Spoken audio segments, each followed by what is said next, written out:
A group of men, two of them armed, robbed a Richardson gun store. It happened this afternoon. But one of them did not get away from the scene. 77-year-old Mike Brown runs Mike's gun room by himself. He says the group of masked men first acted like shoppers, then made it clear they came to rob the place. He pretended he was having heart trouble, buying him enough time to grab a gun and shoot one of those suspects.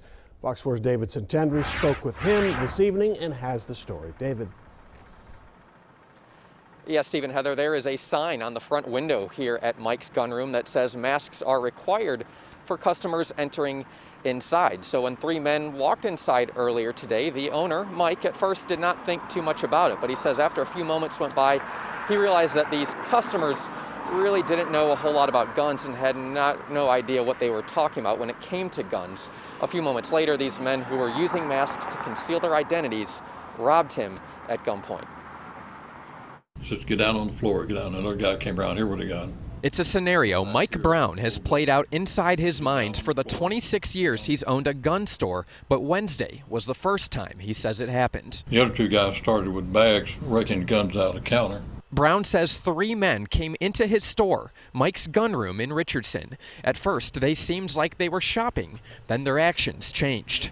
Told me to get around behind the counter, get down on the floor. Brown says they held guns to the back of his head, then stole at least 50 weapons. The 77-year-old says he faked having a heart condition in order to get his own gun.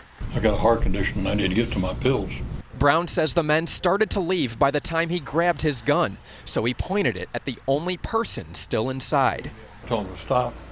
He turned around. I saw he had one handgun in his hand when he turned around. Brown shot the man in the shoulder. He fell to the ground inside while his accomplices drove off. Police arrived, and he's now in custody at a hospital. I would not say it's very common during the day, like the situation here. The ATF believes Brown could have been targeted.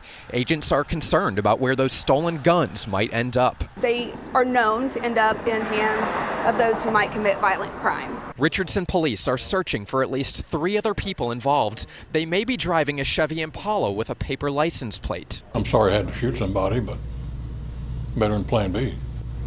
You being shot? No. The Marine and Vietnam veteran, who says he is used to high-pressure situations, has a message for the ones who got away. Don't come back. I've got more ammo. Law enforcement has not released any sort of description on these suspects. ATF says right now it is offering a reward of up to $10,000 for information that leads to an arrest. Steve, how